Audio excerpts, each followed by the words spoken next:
Good morning students. बेटे हमारा कल का रागों का समय सिद्धांत का टॉपिक चला हुआ था। तो हमने कल ये कराया आपको कि भारतीय संगीत में रागों की क्या विशेषता है, उनका गायन समय क्या है और किस किस समय कौन कौन सा राग गाया जाता है, कितने समय होते हैं दिन में, रागों को कितने भागों में बांटा गया है, 12-12 घंटे में बांटा गया है।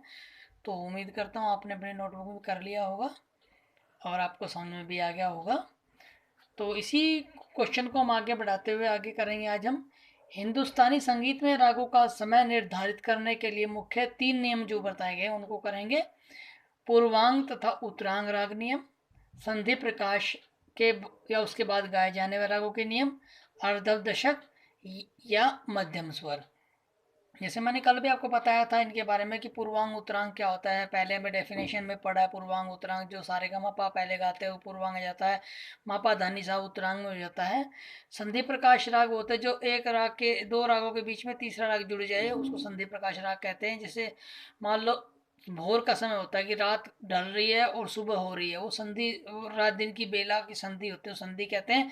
ऐसे रागों में भी होता है। और मध्यम स्वर हमारा मेन स्वर है। इसका क्या महत्व हमारे जिस संगीत में है, बहुत अधिक महत्व है, वो हम आगे पढ़ेंगे।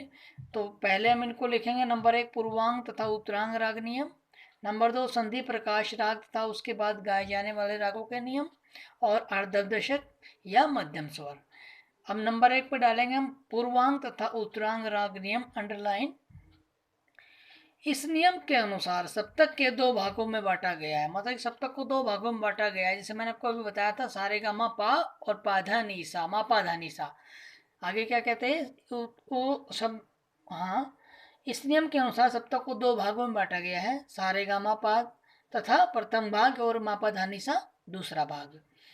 जिन रागों का वादी स्वर सप्तक के पूर्वांग में यानी सारेगामापा स्वर में होता है उन्हें दिन के 12 बजे गाया जाता है। मतलब कि जिन रागों का स्वर जो वादी स्वर होता है सा रे गा मा या पा, इन चारों स्वर में होता है वादी स्वर, तो वो सुबह के राग होते हैं, 12 बजे तक गाए जाते हैं। आगे क्या कहते हैं इन्हें, वो हाँ वादी, जिन जिन रागों का वादी सप्तक उत्तरांग में होता है जैसे उन्हें रात्रि के 12 बजे गाया जाता है। परंतु कुछ रागों का ऐसा देखने को मिलता है जिसमें पा और मा स्वर ऊपर लिखे दोनों भागों में होते हैं तथा पूर्वांग तथा उत्तरांग दोनों में आ जाते हैं। ऐसे राग जो मा और पा, ऐसे दो स्वर है जिन जिन जिनका रागों में प्रयोग मा और पा में, मतलब उत्तरांग में भी हो जाता है और पूर्वांग में भी हो जाता है।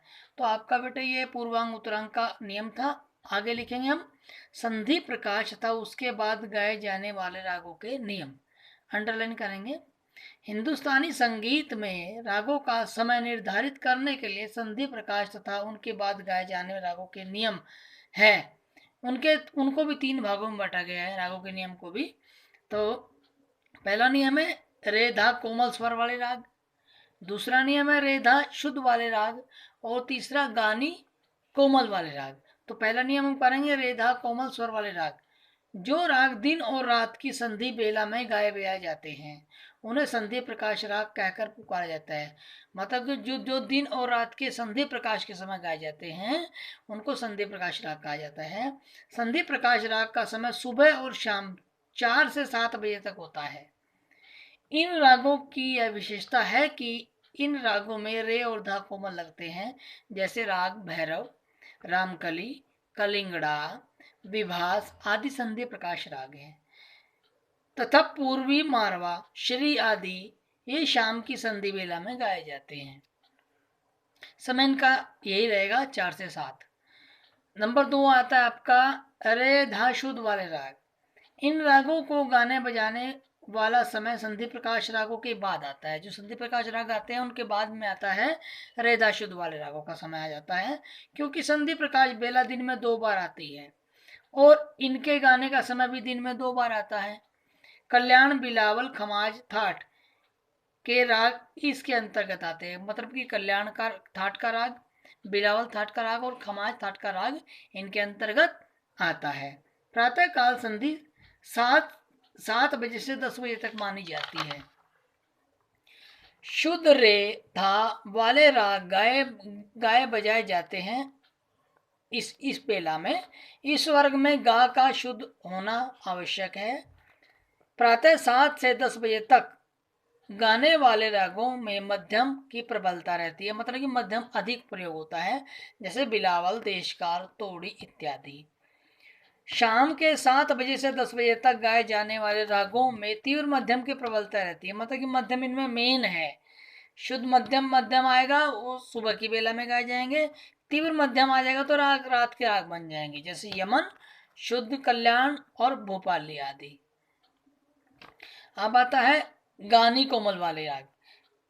इस वर्ग के रागों में रे धा शुद्ध वाले रागों के ठीक बाद आता है। इस राग का गायन समय रे धा शुद्ध वाले रागों के बाद आता है, अर्थात कोमल स्वर वाले राग दिन में 10 बजे से 4 बजे तक गाए जाते हैं और रात्रि को 10 बजे से 4 बजे तक गाए जाते हैं। इस वर्ग के रागों की खास पहचान यह है कि इसमें गा स्वर और नी स्वर कोमल जरूर लगेंगे, चाहे रेधा शुद्ध लगे या कोमल लगे। इस राग के प्रातःकालीन राग असावरी, जौनपुरी, गंधार, तोड़ी इत्यादि राग हैं। रात्रि में गायक यमन गाने के बाद जैसे आधी रात का समय आता है तो बागेश्वरी, जय जयवंती और राग हाँ और मालकोस राग गाते हैं। बेटे आज का आपका ये टॉपिक यहीं पे समाप्त होता है। बाकी इसका क्वेश्चन बचा हुआ मैं आपको कल की क्लास में कराऊंगा। उम्मीद करता हूँ आपको अच्छे से समझ में आ गया होगा। Thank you.